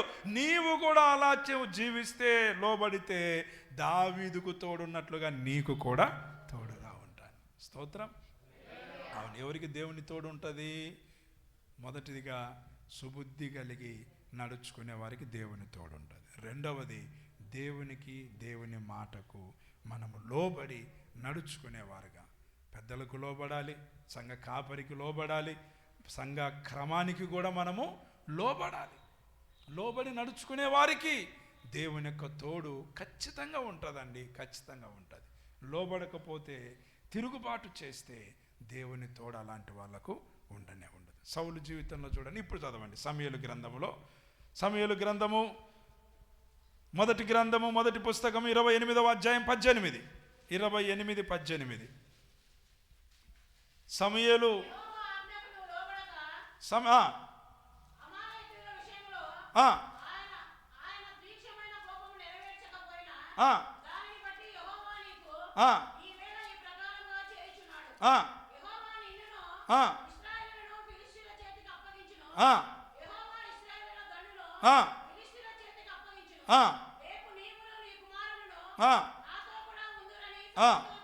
పద్దెనిమిదిలో రాయబడిన మాట ఏందండి? యెహోవా ఆజ్ఞకు నీవు లోబడక, అమాలేకీయుల విషయములో ఆయన తీక్షణమైనటువంటి కోపము నెరవేర్చకపోయిన దాన్ని బట్టి యెహోవా నీకు ఈవేళ ఈ ప్రకారము చేయుచున్నాడు. యెహోవా ఆజ్ఞకు నువ్వు లోబడక. ఎవరు లోబడకపోయినారు యెహోవా ఆజ్ఞకి? సౌలు రాజు. అమాలేకీయుల విషయంలో లోబడలేదు. ఇంకా చాలా విషయాల్లోనండి మనకు కనపడేది అదొకటే. కానీ దేవుడు ఒక్క విషయంలో లోబడకపోతే ఆయన వెంటనే చంపేవాడు కాదు, శిక్షించేవాడు అంతకంటే కాదు. చూస్తాడు ఆయన, 1 చూస్తాడు, 2 చూస్తాడు, 3 చూస్తాడు. ఇశ్రాయేలీల విషయంలోనైతే 10 మార్లు పరీక్షించాడంట దేవుడు. 10 మార్లు దేవుని మాటకు లోబడక వచ్చారంట వాళ్ళు. అట్లాగే సౌలు జీవితంలో కూడా దేవుని బిడ్డలారా, మనకు ఒక్కసారే కాదు, పలుమార్లు నాయన ఇదిగో పలానా చోటికి సమూయేలు భక్తుడు చెప్తాడు, ఇదిగో అక్కడికి వెళ్ళి నాయన 7 రోజులు అక్కడ ఆగు, నేను వస్తాను అని చెబితే అక్కడికి వెళ్ళాడు. 7 రోజులు ఉన్నాడు. 7 రోజులు ఉన్న తర్వాత దైవజనుడు రావడము ఆలస్యమైందని చూసి, ఇదిగో ఫిలిస్తీన్లు యుద్ధానికి వచ్చారని, ప్రజలు తొందర పెడుతున్నారని ఏం చేశాడో తెలుసా? సేవకుడు చేయవలసినటువంటి, యాజకుడు చేయవలసినటువంటి పని ఈయనే చేయడానికి తెగించాడు. ఏం చేశాడు? బలి పశువుని తీసుకొని బలి అర్పించేశాడు. అది అయిపోయిందో లేదో ఎవరు వచ్చేశారు? దైవజనుడు వచ్చేశారు. ఏంది బాబు నువ్వు చేసిన పని? యాజకులు చేయవలసిన పని నువ్వెందుకు చేశావు అంటే ఆ లోబడన తత్వము అక్కడి నుంచే ప్రారంభమైంది. ఆ రోజే చెప్పేస్తాడు దైవజనుడు. తర్వాత అదే అయిపోయింది. ఇంకా దేవుని కనికరం అతని మీద ఉంది, సౌలు మీద. తర్వాత అమాలేకుల విషయంలో చెప్పాడు, తర్వాత దావీదు విషయంలో చెప్పాడు. ఇట్లాగా అన్ని విషయాలలో దేవుని యొక్క మాటకు ఆయన లోబడకుండానే వచ్చాడు. చివరికి ఫైనల్లో కూడా అప్పుడు కూడా దేవుడు చూస్తూనే ఉన్నాడు. దేవుని దగ్గర ఫిలిస్తీన్లు దండెత్తి వస్తే దేవుని దగ్గర విచారణ చేస్తే జవాబు అతనికి రాలేదు. ఎక్కడికి వెళ్ళాడు? ఎవరి దగ్గర విచారణ చేశాడు చెప్పండి? కన్నపిశాచం కలిగిన వారి దగ్గర, సోది చెప్పే వాళ్ళ దగ్గర. ఒకప్పుడు ఆయన రాజైన తర్వాత ఈయననే ఏం చేశాడు? అలాంటి వాళ్ళనందరినీ వెళ్ళగొట్టేశాడు దేశము నుండి. అది దేవుని ఆజ్ఞ, మంచి పని చేశాడు. కానీ ఇప్పుడు అదే పనికి వాళ్ళ దగ్గరికి మారు వేషములో వెళ్ళి, అట్లాగా ఆయన జీవితంలో ఏం జరుగుతూ వచ్చిందో తెలుసా? స్టార్టింగ్ నుండి అతడు దేవుని మాటకు, ఆజ్ఞకు లోబడకుండా వచ్చాడు.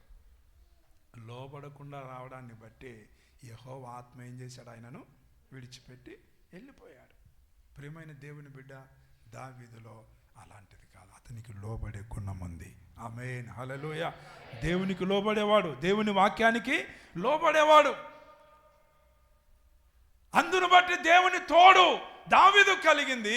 సౌలు లోబడకుండగా తన ఇష్టానుసారంగా, తన ఇష్టమే, తన యొక్క ఆలోచనలే ఆయన నెరవేర్చుకునేవాడండి. సౌలు తన ఇష్టమే నెరవేర్చుకునేవాడు, తన ఆలోచనలే నెరవేర్చుకునేవాడు. దేవుణ్ణి చూసేవాడు కాదు, దేవుని ఆజ్ఞను చూసేవాడు కాదు, దేవుని నియమాన్ని చూసేవాడు కాదు, దేవుని కట్టడలను చూసేవాడు కాదు, దేవుని ఆజ్ఞలను గుర్తించేవాడు కాదు. వాటికి లోబడాలి. దేవుడంట తన పేరు కంటే తను ఇచ్చినటువంటి వాక్యాన్ని ఏం చేశాడంట? గొప్ప చేశాడంట. స్తోత్రం, హల్లెలూయా. తన పేరు కంటే కూడా, ఈ మాట చాలా ఆలోచింపజేసే మాట. దేవాది దేవుడు తన పేరు కంటే తను ఇచ్చినటువంటి వాక్యాన్ని గొప్ప చేశాడంట. నా జీవితంలో అంటే దేవుడు దేన్ని విలువగా ఎంచుతున్నాడు? ఆయన ఇచ్చిన వాక్యాన్ని విలువగా ఎంచుతున్నాడు. నిన్ను నన్ను బ్రతికించేది కూడా ఏంటి చెప్పండి? వాక్యమే.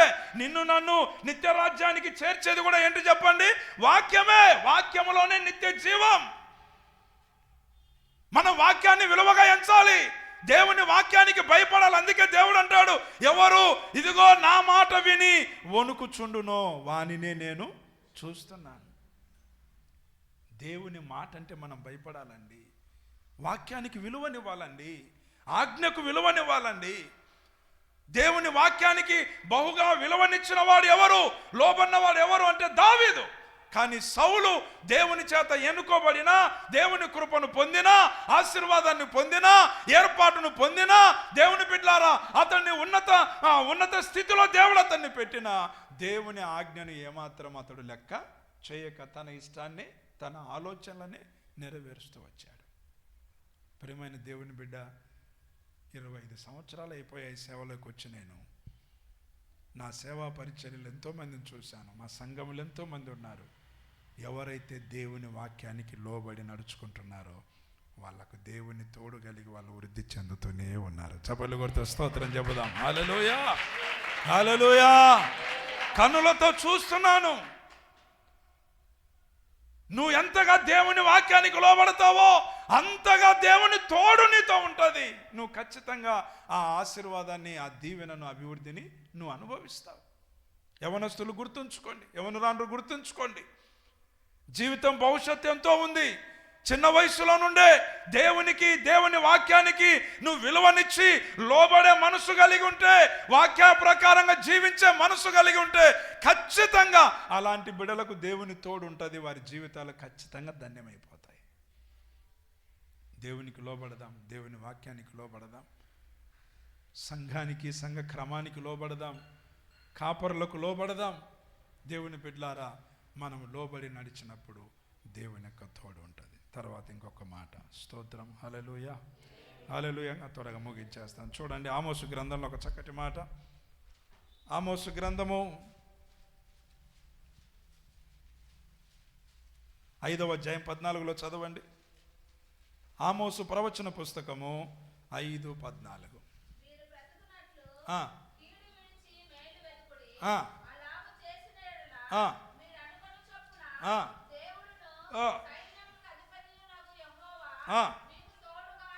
ఆమేన్, హల్లెలూయా.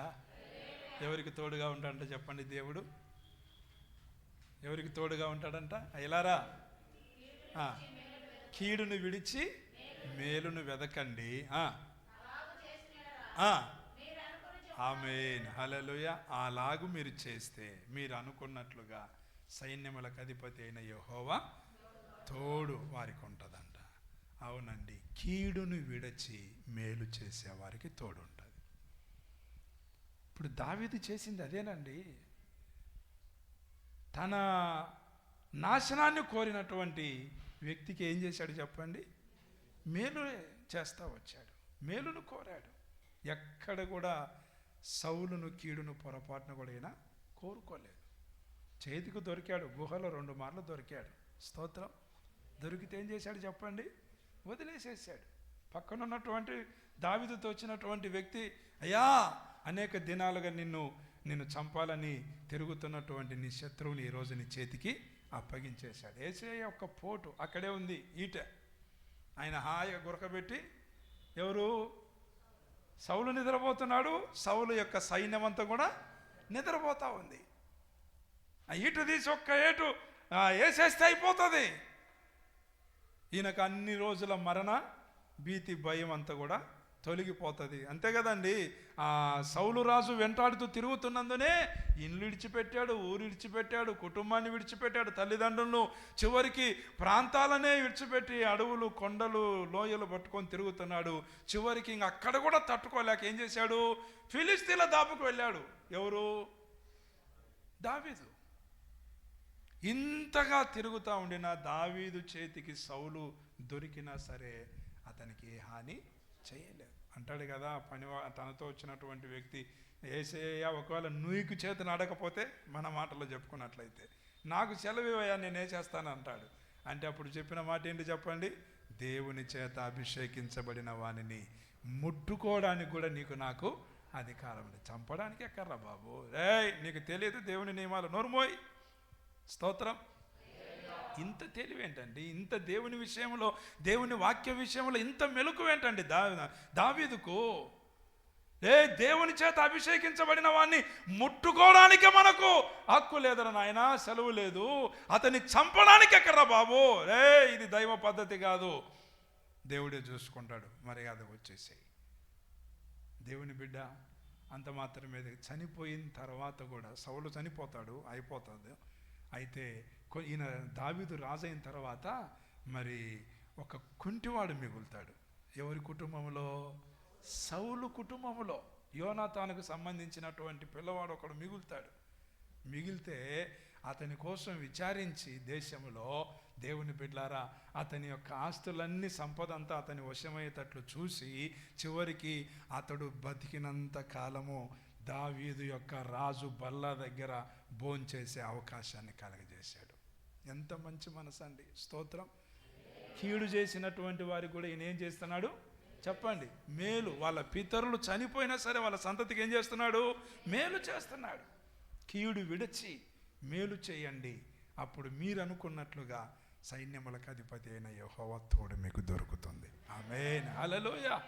కానీ సౌలులో ఆ గుణము లేదు. మేలు చేసిన వానికి ఏం చేస్తున్నాడు? కీడు చేస్తున్నాడు. కీడు చేసిన వానికి కీడు చేయడం కాదు.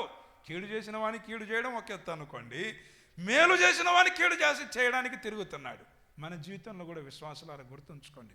మన విశ్వాస యాత్రలో కూడా మన కీడు చేసేవారు, మనను చిన్న చూపు చూసేవారు, మనను అవమానానికి లోను చేసేవాళ్ళు, మనను తక్కువ చేయాలనుకునేవారు, మనల్ని అల్లరిపాలు చేయాలనుకున్నటువంటి వాళ్ళు, మన మీద నిందలు వేయడానికి చూసేవాళ్ళు అనేక మంది ఉంటారు. కానీ అలాంటి వాళ్ళకి ఏం చేయాలో తెలుసా? గుర్తుంచుకొని అవకాశం దొరికినప్పుడు తిరిగి మేలు చేయాలి. ఆ శ్రేష్టమైనటువంటి అనుభవంలోకి రావాలి మనం. స్తోత్రం, హల్లెలూయా. ఆ రీతిగా ఎప్పుడైతే నువ్వు ఎదుగుతావో, ఆ రీతిగా ఎప్పుడైతే ఆ స్థాయికి నువ్వు చేరుకుంటావో, దేవుని తోడు నీకు ఖచ్చితంగా దొరుకుతుంది. ఖచ్చితంగా నువ్వు అన్ని విషయాలు అభివృద్ధి చెందగలుగుతావు. ఆమేన్, హల్లెలూయా, హల్లెలూయా. అయితే అంత సులువు కాదు ఇది, అంత సులువు కాదు ఇది, చెప్పుకున్నంత సులువు కాదు. కొందరు అంటుంటారు కదా, చచ్చినా కూడా నేను ఎవరైనా కీడు కానీ ఏదన్నా ఒక మాట అన్నారు అనుకోండి, దేవుని బిడ్డలారా, చచ్చినా కూడా మర్చిపోనంటారు. అంటే చావడానికైనా సిద్ధమే కానీ అది మరవడానికి. అవును, ఇంత మనిషిని స్వభావం ఈ రకంగా ఉంటుందండి దేవుని బిడ్డ. అయితే దావీదు ఎప్పుడు కూడా అలా ప్రవర్తించలేదు. తనకు కీడు చేసినటువంటి వారికి మేలు చేయడానికి చూశారు. ఆమోసు మరి ప్రవక్త చెప్తున్నాడు, బాబు కీడును విడువండి, మేలు చేయండి. అలాగూ చేస్తే మీరు అనుకున్నట్లుగా దేవుని తోడు ఉంటుంది. చివరిగా ఒక మాట చదువుకొని ముగించేసుకున్నాం. ప్రైజ్ ది లార్డ్, హల్లెలూయా. కీర్తనల గ్రంథం పరిచయమైన మాట, 145వ కీర్తన 18వ వాక్యం. కీర్తనలు 145:18.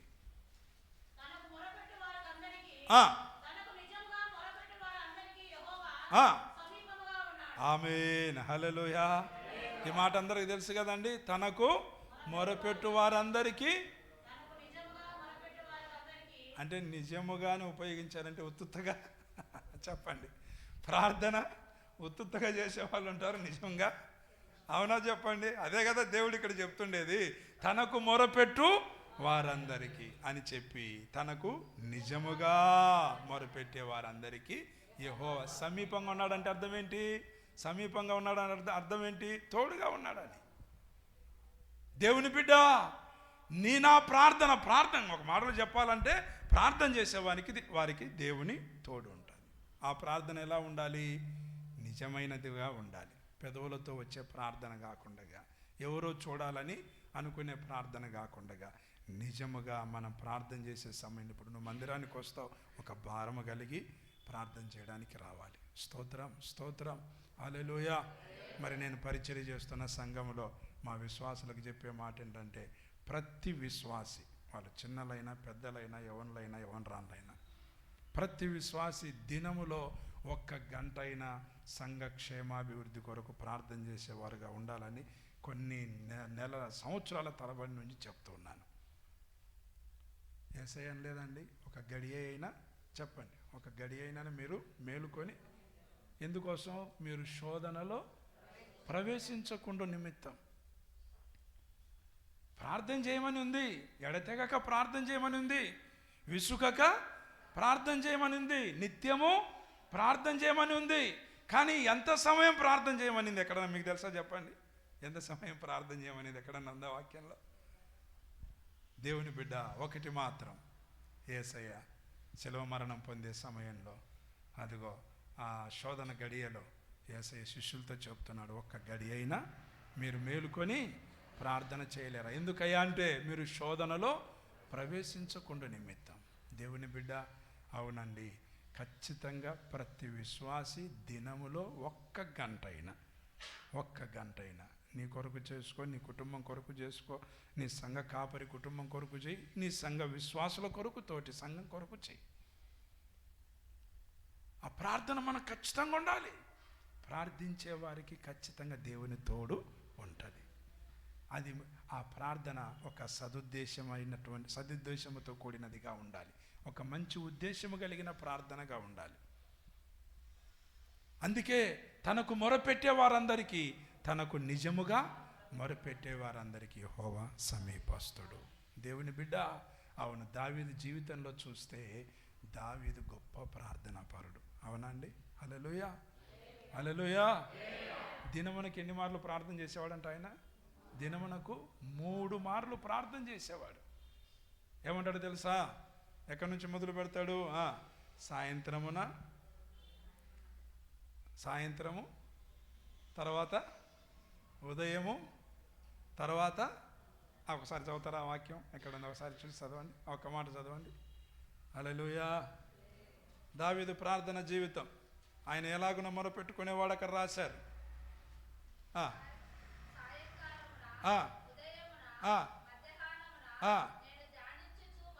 ఆమేన్, హల్లెలూయా.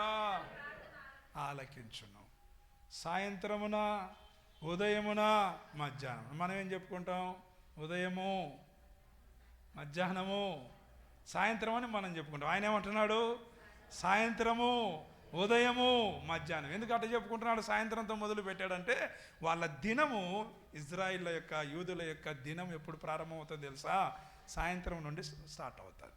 పొద్దు గుంకినటువంటి క్షణము నుండి వారి మరో నూతన దినం ప్రారంభమవుతుంది. మనకెప్పుడు దినం ప్రారంభమవుతుంది?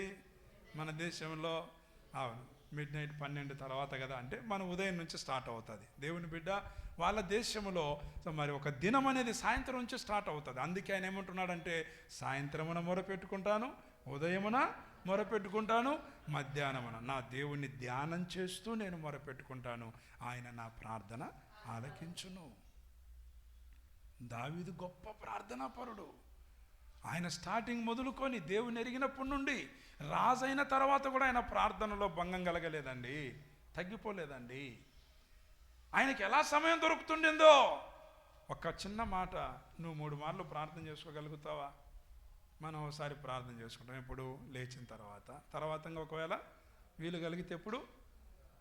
లేచినప్పుడు ప్రభువా లేచాను జాగ్రత్త స్వామి ఈరోజంతా చూసుకుంటాం. మళ్ళీ పనుకునేటప్పుడు అయ్యా పనుకుంటున్నాం, పడుకుంటే పనుకున్నాడు చచ్చినోడు ఒకటే, కనుక ఏమవుతుందో నాకు తెలియదు, మళ్ళీ లేచేంత వరకు కాపాడు నాయన. ఇట్లాంటివి ఉంటాయి మన ప్రార్థనలు.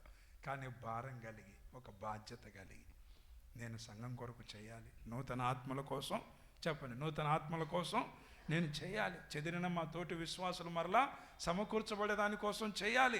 మా పెద్దలు, మా పాస్టరయ్య పాస్టమ్మలు వాళ్ళు ఎంతో కష్టపడి పనిచేశారు, సంఘాన్ని కట్టారు, వారి ద్వారా మేలు పొందిన వాళ్ళు ఎంతోమంది ఉన్నారు. వాళ్ళందరూ తిరిగి సమకూర్చబడాలి, మరలా మందిరము నిండా ఆత్మలు రావాలి, అందరూ చెదిన వారు కలుసుకోవాలి, ఓ ఉజ్జీవము రావాలి, మా సంఘ కాపరిని వాడుకోవాలి అని చెప్పి ఒక భారం అండి, ఒక బాధ్యత. ఇలాంటి ప్రార్థన నీకుంటే, మనకుంటే ఖచ్చితంగా దేవుని తోడు మనకుంటుంది. దావీదు ఇలా చేసేవాడు. ఎవరి కోసం? తన కొరకు, తన కుటుంబం కోసమే కాదు, దేశ క్షేమం కోసం. ఆయన ఇప్పుడు దావీదు సంఘం అంటే ఏంటనుకుంటారు? ఆయన సంఘం అంటే ఆయన దేశమే. ఆయన దేశం ఆయనకు సంఘం. స్తోత్రం, హల్లెలూయా. ఎందుకంటే దేశానికంతా ఆయన రాజు. దేశ ప్రజలందరూ ఎవరు? దేవుని జనులు, వాళ్ళందరూ విశ్వాసులు, వాళ్ళందరూ. ఇంకా దావీదు సంఘం అంతా దేశమే. మరి ఆ దేశ క్షేమం కోసం ఆయన ఎంతగానో దేవునికి మొరపెట్టుకునేవారు. దేశానికి ఏదైనా కీడు కలిగితే గనక సహించేవాడు కాదు. దేశాన్ని ఒక సమయంలో దేవుడు శిక్షిస్తే, అయ్యా పాపం చేసింది నేనయ్యా, నన్ను శిక్షించయ్యా, నా పిల్లలను శిక్షించయ్యా, కుడి ఎడమలు తెలియనటువంటి గొర్రెల్లాంటి ఈ ప్రజలను మీరెందుకు శిక్షిస్తారు ప్రభువా అని దేవుని దగ్గర అంత మంచి హృదయం కలిగి దేవుని వేడుకున్నవాడండి. అంత గొప్ప ప్రార్థనా పరుడు ఎవరు? దావీదు. ఒక భారం, దేశం కొరకు ఒక భారం. ఇప్పుడు నీకు దేశం కొరకు, నీకు నాకు దేశం కొరకు కాకపోయినా కనీసం మన సంఘం కొరకైనా మనకు భారం ఉండాలి. ఆమేన్, హల్లెలూయా. మన సంఘం కొరకు, మన సంఘ క్షేమం కొరకైనా మనకు భారం ఉండి, ప్రభువా ఆ పూర్వపు దినాల్లో ఉన్న ఉజ్జీవం, ఆ స్థితిని మరలా మేము మా సంఘములో చూడడానికి సాయం చేయండి, అలాంటి కార్యములను జరిగించండి అని రోషం తెచ్చుకొని ఒక్క గంట నీ ఇంటిలో కానీ, కుదిరితే మందిరం దగ్గరికి వచ్చి కానీ నువ్వు అలా ప్రార్థన చేయి. అలాంటి ప్రార్థన చేసే వాళ్ళకు దేవుని తోడు ఉంటుంది. అయ్యా నువ్వు నాతో రాయ్యా, నాతో ఉండయ్యా అని అడగకపోయినా ఆయన వచ్చేస్తాడు. కానీ సౌలులో ఎప్పుడైనా ప్రార్థన చూస్తామో చెప్పండి? ఎప్పుడు ప్రార్థన చేశాడు సౌలు రాజు? చెప్పండి, సౌలు రాజు ఎప్పుడు ప్రార్థన చేశాడు? లాస్ట్ గొంతుకు పీకల దగ్గరికి వచ్చినాక, లాస్ట్లోనే కదా దేవుని దగ్గర విచారణ చేయడానికి పోతాడు. ఫిలిస్తీన్లో వస్తే అది లాస్ట్ ఫైనల్ ఆయన పీరియడ్లో, మరి లాస్ట్ ఫైనల్ యుద్ధం అది. అప్పుడు దేవుని దగ్గర విచారణ చేయడానికి పోతాడు. దేవుడు పలకడు. ఇప్పుడు ఎందుకు వచ్చాడు దేవుని దగ్గరికి? కష్టం వచ్చింది గనక, ఆపద వచ్చింది గనక. ముందు దేవుడు చెప్పిన ఒక్క మాట కూడా వినలేదు. నువ్వు నా మాట వింటే నేను నీ మాట వింటానన్నాడా లేదా దేవుడు? నువ్వు నా వైపు తిరిగితే నేను నీ వైపు తిరుగుతానన్నాడా లేదా దేవుడు?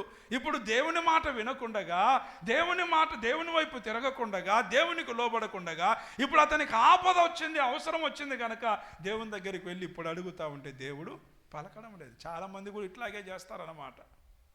దేవుని వాక్యానికి లోబడరు, దేవుని మాటకు విధేయత చూపరు. అవసరం వచ్చినప్పుడేమో దేవుని దగ్గరికి వస్తారు. అలాంటి ప్రార్థనలు వినబడవండి. ఆ ప్రార్థన చేశారు, వినలేదు దేవుడు. చివరికి ఎక్కడికి పోయాడు? అంతే, నువ్వు వింటావా వినవా, చెప్తావా చెప్పవా, చెప్పకపోతే నాకు ఇంకొకరు ఉన్నారు అనే వర్షన్ ఎవరిది? సౌలుది. ఈనాడు కూడా అంతే. కొందరు కుదిరితే ఈ సంఘమా, కుదరకపోతే నాకు ఇంకొక సంఘమా. ఇట్లాంటి వాళ్ళు కూడా లేకపోలేదండి. అలాంటి వాళ్ళకు దేవుని తోడేముండదు. దేవుడికి తెలియదా నిన్ను ఎక్కడ నాటాలో? స్తోత్రం. సంఘం అనేది ఏంటిది చెప్పండి? ఒక పొలం. స్తోత్రం. హల్లెలూయా. ఒక తోట. హల్లెలూయా. ఒక మంద. హల్లెలూయా. ఏ తోటలో ఏ చెట్టును నాటాలో ఎవరికి తెలుసు? పరముందున్నటువంటి తండ్రికి తెలుసు. నిన్ను ఇండియా పెంతెకోస్తు దేవుని సంఘం గుంటకల్లో దేవుడు నిన్ను ఈ సంఘములు ఎందుకు నాటాడో తెలుసు. ఆయనకు తెలుసు. యజమానుడు ఎవరు? ఆయన. సేవకులు ఎవరో తెలుసా? తోటమాలితో సమానం. స్తోత్రం. నువ్వు నాటబడిన చోట నీవు నీ కుటుంబం నిలిచి ఉంటే ఖచ్చితంగా ఏమవుతుంది? ఒకరోజు వృద్ధి చెందుతుంది. అవునా కాదా చెప్పండి? హల్లెలూయా. తోటలో నిలిచి ఉండే చెట్టు ఏమవుతుంది? తోటలో నిలిచి ఉండే చెట్టు ఖచ్చితంగా ఫలిస్తుంది.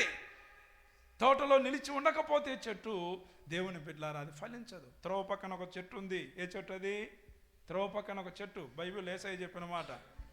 అంజూరపు చెట్టు త్రోవ పక్కన చూశాడు. ఆ దారిలో త్రోవలో చూశాడు. దేవుని బిడ్డలారా, ఆకలి వేసింది. చూడడానికి చూస్తే బాగా గుబురుగా ఉంది, మంచిగా ఉంది. ఆకలి తీర్చుకుందాం, అక్కడ ఆ పండ్లు ఫలాలు దొరుకుతాయనుకున్నారు యేసయ్య. అక్కడికి వెళ్ళి చూస్తే ఆకులే తప్ప ఒక్క పండు కాయ కూడా లేకపోయింది. అప్పుడు ఏం చేశారు? యేసయ్య కోపం వచ్చేసి, చెప్పండి ఏం చేశారు? చెప్పించేశారు. అయిలారా, అది దారి పక్కలో ఉంది, దారిలో ఉంది. దారిలో ఉన్నటువంటి చెట్టుకి ఏముండదు? ఫలభరితమైన స్థితి ఉండదు. ఇప్పుడు ఆ ఫలాలు లేవని ఎవరన్నా వచ్చి అక్కడ ఎవరైనా చేసేది ఏమైనా ఉంటుందా? తోటలో ఉన్నటువంటి ఒక చెట్టు కూడా, అంజూరపు చెట్టుకి ఏం లేదు చెప్పండి? ఫలాలు లేకపోతే యజమానుడు వచ్చారు, ఉపమానాలు చెప్పారు కదా, నేను 3 ఏళ్ల నుంచి చూస్తున్నాను, ఇది ఫలించకుండా ఉంది, దీన్ని ఏమంటాడు? నరికివేయమని, దీనివల్ల ఎందుకు నేల వ్యర్థం కావాలని చెప్తారు. అప్పుడు తోటమాలు ఏం చేస్తాడు చెప్పండి? తోటమాలు ఏం చేస్తాడు? బ్రతిమలాడయ్యా, ఇన్ని 3 ఏళ్ళే చూసావు, ఒకే సంవత్సరం చూడయ్యా, నేను చుట్టూ తవ్వుతానయ్యా, ఎరువు పెడతానయ్యా, నీళ్లు పెడతానయ్యా, ఫలిస్తేనా సరే, లేకపోతే చూడండి దాన్ని మీ ఇష్టం వచ్చినట్టు చేద్దరయ్యా అంటే సరేలే అని చెప్పేసి ఆఫ్ చేస్తారు. అంటే దారిలో ఉన్నటువంటి అంజూరపు చెట్టుకు బ్రతిమలాడే వాళ్ళు లేరు. అవునా? నీళ్లు పెట్టేవాళ్ళు, తవ్వేవాళ్ళు లేరు, ఎరువు పెట్టేవాళ్ళు. కానీ ఎక్కడున్నారు? తోటలో ఉన్నటువంటి చెట్టుకున్నారు. స్తోత్రం. అవునండి, సంఘం కూడా అంతటితే సమానం. హల్లెలూయా. గనక ప్రియమైన దేవుని బిడ్డలారా, మరి దావీదు సౌలు జీవితాల్లో చూసాం. దావీదు అంతకంతకు అభివృద్ధి చెందాడు, సౌలు అంతకంతకు నీరసిల్లిపోయాడు. ఎందుకు? ఒకే ఒక కారణం చెప్పుకున్నాం, దేవుని తోడు. దేవుని తోడు, దేవుని తోడు దావీదుకుంది. దేవుని తోడు ఎవరు పోగొట్టుకున్నారు? సౌలు పోగొట్టుకున్నారు. ఎందుకు దేవుని తోడు దావీదుకుండిందో చెప్పుకున్నాం. 4 విషయాలు. 1, సుబుద్ధి కలిగి ప్రవర్తించడాన్ని బట్టి. 2వది, దేవుని మాటకు లోబడి నడుచుకునే దాన్ని బట్టి. 3వది, కీడును విడిచి మేలు చేయడాన్ని బట్టి. 4వదిగా దేవుని బిడ్డలారా, దేవునికి నిజముగా ప్రార్థన చేయడాన్ని బట్టి. లేచి నిలబడండి, ప్రార్థన చేసుకుందాం. స్తోత్రం. హల్లెలూయా, హల్లెలూయా, హల్లెలూయా, హల్లెలూయా. స్తోత్రం, స్తోత్రం, స్తోత్రం.